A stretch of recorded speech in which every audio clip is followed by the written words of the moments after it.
जय हिंद दोस्तों, स्वागत है आप सभी का एक और नए वीडियो में। दोस्तों आज हम इस वीडियो में आप सभी विद्यार्थियों को कुछ ऐसा ट्रिक बताने वाले हैं जिस ट्रिक की मदद से आप मात्र एक महीना पढ़कर बोर्ड परीक्षा में 90 से 95 नंबर ला सकते हो।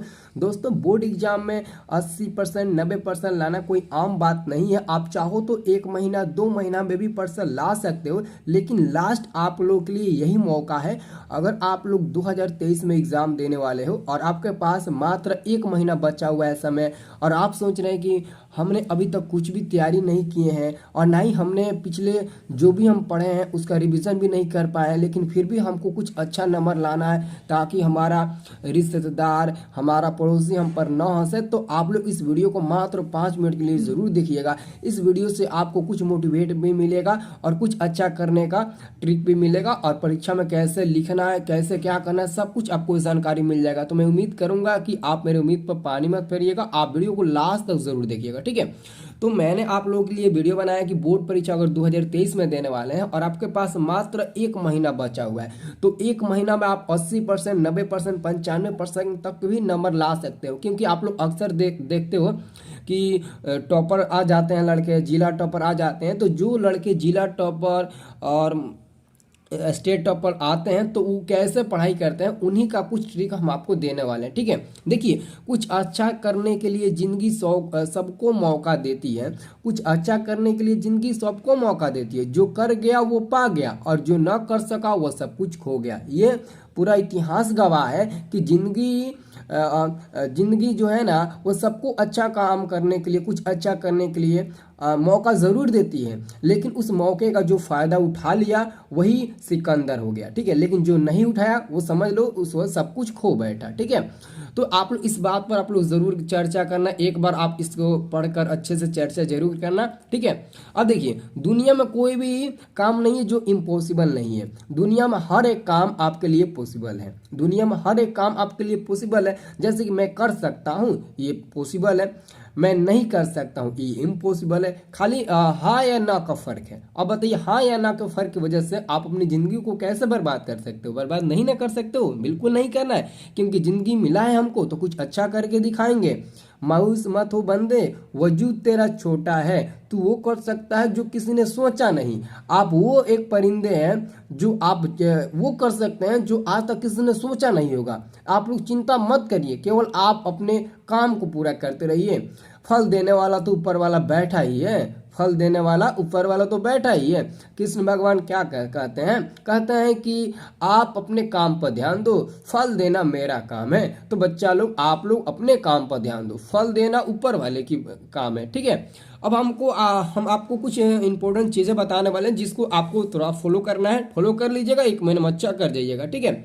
मात्र एक महीना में 90 से 95% अंक आपको चाहिए, ठीक है। आपका यही कहना है ना कि हमको एक महीने में 90 से 95% अंक चाहिए, तो कौन सा ट्रिक है? तो यहाँ पर देखो, आपको मैं स्मार्ट स्टडी करना मतलब कि करवाऊंगा। स्मार्ट स्टडी का मतलब समझ लो, आप लोग ना सेल्फ स्टडी ज़्यादा करने का प्रयास करिएगा। सेल्फ स्टडी का मतलब समझते हैं ना, जैसे कि अगर आप ट्यूशन कोचिंग में जाते हैं, 2 घंटा का कोचिंग है, 2 घंटा का ट्यूशन है, तो ट्यूशन में जाएंगे फिर आएंगे तो उतने में मतलब आधा घंटा तो समय ज़रूर लगेगा। दूर कोचिंग संस्था होगा तो आपके लिए 1 घंटा भी समय लग सकता है जाने आने में। तो आप लोग 1 घंटा काहे लिए बर्बाद कर रहे हो? और जाओगे तो कोई भी टीचर आपको पूरा एनसीईआरटी का बुक एक दिन में थोड़ी ना पढ़ा देगा। 2 से 4 क्वेश्चन बताएगा, कुछ बातें बोलेगा और आपको छोड़ देगा। लेकिन आपको अभी जो एक महीना बचा हुआ है वो तो टाइम कम से कम आप लोग सेल्फ स्टडी कर लो। सेल्फ स्टडी करोगे तो खुद से आप हर सब्जेक्ट को कवर कर सकते हो। क्वेश्चन बैंक को कवर कर सकते हो, प्रीवियस क्वेश्चन पेपर कवर कर सकते हो। अगर आपके पास मोबाइल है तो मोबाइल का अच्छा उपयोग कीजिए। मोबाइल पर आप सर्च करके अपने सिलेबस को देखने का प्रयास करिए। इंपॉर्टेंट क्वेश्चंस देखिए, इंपॉर्टेंट ऑब्जेक्टिव क्वेश्चंस देखिए, ठीक है। तो आपको देखिए, स्मार्ट वर्क में, स्मार्ट स्टडी में आपको 3 से 4 घंटा पढ़ना है। लेकिन कैसे? आपको स्मार्ट स्टडी में मात्र कितना घंटा पढ़ना है? 3 से 4 घंटा पढ़ना है। अब आप बोलोगे सर 3 से 4 घंटा कैसे? बहुत लोगों का कहना है कि वो रूटीन बनाकर बच्चों को दे देते हैं। सुबह में 5 बजे से 8 बजे तक, वो कितना घंटा हो गया? 3 घंटा हो गया। फिर दोपहर में 1 बजे से 2 बजे तक तो मान लो 1 घंटा, फिर शाम में 6 से 10 यानी कि 4 घंटा हो गया, तो 8 घंटा। जो लड़का 8 घंटा पढ़ेगा ना वो मतलब कि मेंटल में मतलब कि एकदम पागल हो जाएगा, एकदम पागल हो जाएगा। 8 घंटा पढ़कर क्या करोगे? 8 घंटा में ना हम आपको बोलते हैं ना कि आप 1 घंटा भी अच्छे से नहीं पढ़ पाओगे अगर आपके पास मोबाइल है तो। जो बोलता है कि 8 घंटा का रूटीन बनाओ और पढ़ो, वो बहुत मूर्ख है। देखो पढ़ाई का यह नहीं है कि आप 10 घंटा पढ़े हो, 12 घंटा पढ़े हो। पढ़ाई का यही लक्ष्य है कि आप 3 से 4 घंटा पढ़ो एक ही चीज़ पर और एक ही पॉइंट पर फोकस करो। अब ये नहीं कि चलो 5 मिनट मैथ पढ़ते हैं, 5 मिनट साइंस पढ़ते हैं, 5 minute social science, 5 minute Hindi, 5 minute Sanskrit, ऐसे करके हम लोग 5-5 मिनट पढ़ेंगे तो आधा घंटा पढ़ लेंगे, बढ़िया से पढ़ लेंगे। अरे नहीं यार, वैसे पढ़ाई नहीं होती है। अगर आप मैथ आपका कमजोर है तो आप कोशिश करिए जो विषय अभी इस समय कमजोर है उस पर फोकस किया जाए, तो उस पर फोकस करो। मैं आपसे यही बोलूंगा कि ज़्यादातर अपने ज़िंदगी में आप लोग मैथ और साइंस पर फोकस करना, मैथ और साइंस, क्योंकि मैथ आपको हर जगह काम आएगी। मैथ और साइंस आपको हर जगह काम आएगी। जिस बंदे का मैथ मजबूत होता है ना, वो उस बंदे का ना ऑटोमेटिक, पता ना कैसे यार, ऑटोमेटिक वो सब विषय को कवर कर लेता है। अगर आपका मैथ तेज है ना तो आपके क्लास में ना मतलब कि बहुत लोग तारीफ करेंगे, टीचर भी तारीफ करने लगेंगे, ये लड़का मैथ में बहुत तेज है। तो आपके अंदर से कुछ फीलिंग होगी कि यार जब मैं मैथ में तेज हूँ तो मैं बाकी सब विषय में क्यों नहीं तेज हूँ। तो वहां से आपको कुछ मतलब कि अलग से फीलिंग होगा कि मैं सारे विषय को पढ़ूंगा। अब लगोगे आप सारे विषय को पढ़ लें तो साथ साथ आपका मैथ तो मजबूत है ही, और साथ में बाकी का सब्जेक्ट भी आपका मजबूत हो जाएगा। तो आप लोग इस बात पर ज्यादातर ध्यान देना। और ये मैं नहीं कह रहा हूं कि आपके बोर्ड एग्जाम में संस्कृत सिलेबस है, हिंदी है सिलेबस, सोशल साइंस है, साइंस है और मैथ है, तो आप लोग इन सभी विषयों को मत करो। संस्कृत में भी आपको 100 नंबर लाना है, संस्कृत में भी 100 नंबर लाना है, हिंदी में भी 100 नंबर लाना है, सारे विषय में 100 नंबर लाना है, तभी तो 500 नंबर हमको, 500 में तो 450 आएगा।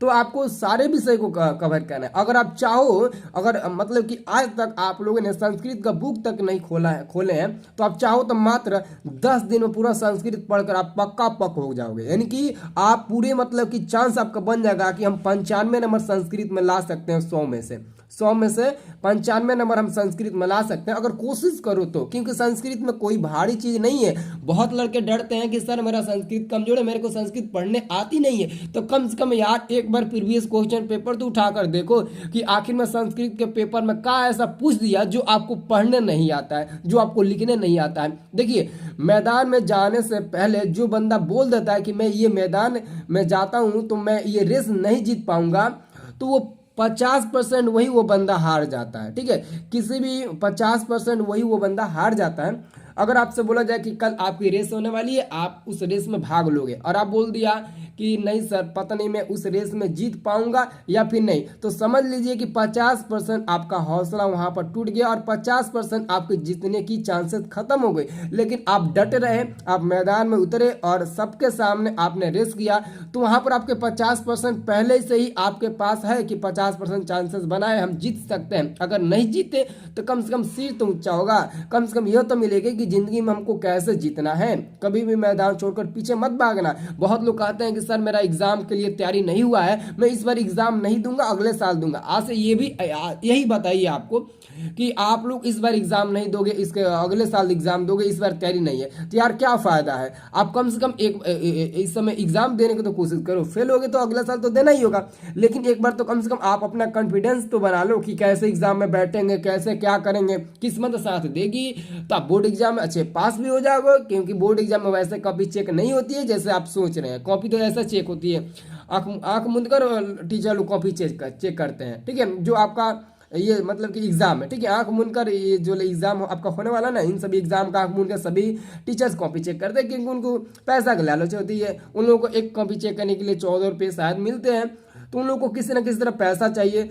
तो अगर आप अच्छा सा कुछ कर दिखाएंगे क्वेश्चन आंसर में लिखकर, तो कुछ अच्छा आपको नंबर मिल जाएगा। ठीक है, अब आपके पास कितना टाइम है, आज से मैं बोलूं, जिस दिन आपको मैं वीडियो दे रहा हूं आज से मात्र आपके पास 40 दिन बचा हुआ है। और एक दिन में 24 घंटे होते हैं। एक दिन में कितने घंटे होते हैं? 24 घंटे होते हैं। अगर 40 को अगर 24 से मल्टीप्लाई करते तो 9 से 60 घंटा आपके पास बचा हुआ है। 9 से 60 घंटा। अगर डेली आप 3-3 घंटा पढ़ते हैं तो कितना घंटा हो गया डेली, मतलब कि आप 3-3 घंटा भी पढ़ते हैं तो 40 में 3 से गुना कर दो। डेली आप कितना घंटा पढ़ोगे, 40 में आप 3 से गुना कर दो, 4 यानी कि 120 घंटा पढ़ना है। 120 घंटा में आप मतलब कि आपके पास 5 सब्जेक्ट है ना, तो मैं बोलूँगा ना कि सबसे ज़्यादा आप लोग साइंस और मैथ पर ज़्यादा टाइम दीजिएगा, साइंस और मैथ पर, ठीक है। क्योंकि मैथ तो आप लोगों का ऑलरेडी कमजोर है। मैं मानता हूँ 80% लड़के का मेरे वीडियो में कमेंट आता है कि सर मेरा मैथ कमजोर है, और मैथ और संस्कृत, ठीक है। तो आप लोग क्या करना है, मैथ पर आप लोग 1 घंटा फोकस करना है। जो बच्चे का मतलब कि मैथ कमजोर है, जो बच्चे का मैथ कमजोर है ना, वो 1 घंटा इस पर फोकस करेगा ना, तो 1 घंटा उसके लिए कुछ भी नहीं है। वो सोचेगा यार 1 घंटा तो बहुत कम है, मैं 2 घंटा मेहनत करूंगा। क्योंकि जब आप लोग मैथ बनाने लगोगे, मैथ सीख जाओगे ना, तो आप मैथ में मैं आपको बता दूं, मैथ आप 10 से 12 घंटा भी बना लोगे ना, तो आपको मन नहीं भरेगा कि मैं मैथ नहीं अब दूसरा सब्जेक्ट पढ़ूंगा। आपको लगेगा कि मैं फिर मैथ पढ़ूंगा। क्योंकि मैथ ऐसा सब्जेक्ट है, अगर आपको बनाने आ गया, आप सीख गए और मैथ में कुछ आपको जानकारी हासिल हो गई, फार्मूला वगैरह याद हो गया और बनाने का तरीका भी आपको पता चल गया, तो आप मैथ को 10 से 12 घंटा भी पढ़ सकते हो, कोई भी फर्क नहीं पड़ेगा। लेकिन आप संस्कृत को उठा लो, 1 घंटा से अधिक नहीं पढ़ पाओगे। साइंस को उठा लो, 2 घंटा से अधिक, 1.5 घंटा से अधिक नहीं पढ़ पाओगे। क्यों नहीं पढ़ पाओगे? क्योंकि उसमें कुछ इंटरेस्ट वाली बात ही नहीं है। मैथ में क्या है, फार्मूला लगाएंगे, RHS LHS LHS RHS, इसमें बहुत सारे फार्मूला आएंगे, मतलब कि सॉल्व करने में मैथ का क्वेश्चन मजा ही आता है, ठीक है। चलिए अब यहाँ पर आप लोगों को एक गोल आपको सेट कर लेना है कि हमको किस गोल को टारगेट करना है। यानी कि आपका गोल है 80%, तो आप 80% वाले गोल पर टारगेट करके फोकस करिए, ठीक है। 90% यानी कि टॉपर में आप आ जाएंगे, ठीक है। 85% तक भी आप टॉपर में आ सकते हैं, लेकिन ये 80% आप अपने समाज में आप अपने कुछ अच्छा नाम कमा सकते हैं। आप अपने समाज में जिस गांव में रहते हैं ना, हमको पता है कि पड़ोसी वाले बहुत आपसे देख कर जलते होंगे अगर आप कुछ अच्छा करने की कोशिश कर रहे हैं तो, ठीक है। तो आपको 80% वाले गोल को अगर बनाना है तो उसी पर फोकस करिए। अगर 90% बनाना है तो 90% पर फोकस करिए, एक ही चीज पर फोकस करिए। और देखिए स्मार्ट तरीके से आपको पढ़ना है, स्मार्ट तरीके से पढ़ना है। ये नहीं आपको कि कोई बोल दिया कि 1 महीना आपके पास समय बचा हुआ है, तो आपके दोस्त जरूर बोलेंगे। मैं ये 100% लिखित देता हूं कि अभी आपके पास 1 महीना समय बचा हुआ है ना, तो इसी 1 महीने के बीच में आपके बहुत ऐसे दोस्त होंगे जो आपको ये बात बोल भी दिए होंगे और बोलने वाले भी होंगे, सतर्क ना, वो यही बात बोलेंगे कि यार 1 महीना बचा हुआ है, चलो रात में इन सर के पास पढ़ते हैं, चलो कल से इन सर के पास जाएंगे, चलो कल से उन सर के पास जाएंगे। अगर ऐसा करोगे तो ऐसा इधर 2 दिन, इधर 2 दिन, इधर 3 दिन, ऐसा करते करते आपका 40 दिन क्या हो गया, बर्बाद हो गया। एग्जाम में जाओगे, लगोगे नाखून चबाने कि यार क्या लिखे, पीछे ताकोगे, आगे ताकोगे, कोई चेक करने वाला आएगा, फटाक से लाल स्याही मार देगा, चला जाएगा आपका कॉपी। 3 साल के लिए आप परीक्षा नहीं दे पाएंगे। तो यही काम होता है, कुछ पढ़ लोगे, कुछ समझ लोगे, तो कम से कम आप अपने मन से भी तो पेपर में लिख दोगे। और ऑलरेडी बोर्ड एग्जाम का कहना है कि जो बच्चा अपने मन से कॉपी लिखेगा उसी को नंबर दिया जाएगा। अच्छा, ठीक है। और देखिए एक और आपको मैं बात बता देता हूँ कि अगर आपको सच में, यार मैं जितना भी बात आपको बोला हूँ, अगर सच में वो बात आपको अच्छी लगी और वो मतलब कि वैसा आपको करना है, तो आप लोग एक क्वेश्चन बैंक ले लो। क्वेश्चन बैंक में जितने भी ऑब्जेक्टिव क्वेश्चन है, क्वेश्चन बैंक में जितने भी ऑब्जेक्टिव क्वेश्चन है, उस ऑब्जेक्टिव क्वेश्चन को टारगेट करो कि मैं 5 दिन में खत्म कर दूं याद करके। आप याद कर सकते हो, जितना ही प्रेशर आता है उतना ही मतलब कि पढ़ाई करने में भी मजा आती है, ठीक है। आप लोग ये सोचकर आप लोग ऑब्जेक्टिव क्वेश्चन याद करना। मैं आपको बता देता हूँ कि ऑब्जेक्टिव क्वेश्चन आपको कैसे याद करना है। आप लोग ऐसा ऑब्जेक्टिव क्वेश्चन याद करिएगा कि कल आपका साइंस का पेपर है, तो आज मेरे को कैसे पढ़ना है, आप वैसे समझकर आप लोग ऑब्जेक्टिव क्वेश्चन को याद करिए। क्वेश्चन बैंक का आप अगर मतलब कि क्वेश्चन बैंक का पूरा ऑब्जेक्टिव क्वेश्चन 5 से 7 दिन, चलो 7 दिन में समय देता हूं, अगर 7 दिन में आप लोग याद कर लेते हो ना, तो मैं आपको गारंटी देता हूं कि मतलब कि जो क्वेश्चन बैंक का ऑब्जेक्टिव अगर आप याद कर लेते हो, मैं आपको इतना गारंटी तक दे देता हूं ना कि आप ना केवल ऑब्जेक्टिव क्वेश्चन से सेकेंड डिवीजन से पास हो सकते हो। सेकेंड डिवीजन से आप पास हो सकते हो केवल क्वेश्चन में का ऑब्जेक्टिव पढ़कर, केवल और केवल ऑब्जेक्टिव पढ़कर सेकेंड डिवीजन से पास हो सकते हो, इतना मैं गारंटी देता हूं। और बच्चा 5 year old previous question paper, तो समझ लीजिए वही है, ठीक है, सेम टू सेम है, ठीक है। और साथ में दोस्तों लॉन्ग क्वेश्चन और शॉर्ट क्वेश्चन में ध्यान देना है। लॉन्ग क्वेश्चन में यही बात और शॉर्ट क्वेश्चन में यही बात आपको ध्यान देना है कि आपको रट कर नहीं लिखना है। अगर मान लेते हैं कि कोई क्वेश्चन आ गया, जैसे कि दल बदल कानून आ गया, कि दल बदल कानून क्या है, किसे कहते हैं, तो आप लोगों को बुक में खोज कर यह नहीं रटना है कि दल बदल कानून क्या है। दल बदल कानून अगर आप लोग बुक में खोज कर रटोगे तो वो कभी आपसे नहीं रटा पाएगा। इतना डिफिकल्ट वहां पर शब्द दिया कि आप नहीं उसको पढ़ पाएंगे और नहीं उसको याद कर पाएंगे। जब पढ़ ही नहीं पाएंगे तो याद कैसे कर पाएंगे। इसलिए दोस्तों आप लोगों ने ऑब्जेक्टिव में मैं आपको बताया होगा कि दल बदल कानून किस पर लागू होता है, तो सांसदों और विधायकों पर। तो आप लोग लिख सकते हो कि दल बदल कानून सांसदों और विधायकों पर लागू होती है, क्योंकि ज्यादातर सांसद और विधायक ही अपने दलों की अदला बदली करते हैं और पड़ोसी दलों की लगते हैं शिकायत करने, बुराई करने। यही सब बात आपको जोड़कर लिखना है। एकदम पूरा का पूरा नंबर देगा एग्जामिनर, जो आपका कॉपी मतलब कि जांचेगा वो आपका पूरा का पूरा नंबर देगा। तो इस बात को आप लोग गौर जरूर करिएगा। मैं आपसे यही उम्मीद करूंगा कि अगर आप लोग मेरा क्लास अटेंड करना चाहते हो तो मैं डेली शाम को 6:30 बजे से चलाता हूँ। कभी 6:30 बजे से होता था, तो कभी कभार मतलब कि जब लेट होता है ना तो मैं क्लास 6:30 बजे से चलाता हूँ, लेकिन अक्सर मैं 6 बजे से ही मेरा क्लास चलती है, ठीक है।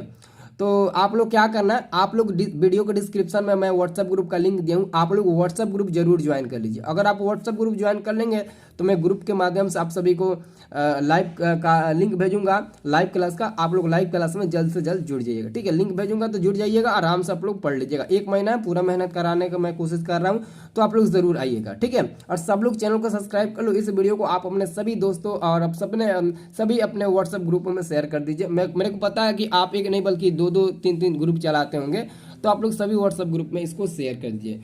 बहुत बहुत धन्यवाद है आप सभी का कि आप लोग हमारे इस वीडियो को पूरा देखने के लिए इतना टाइम दिए, ठीक है। Thank you ji.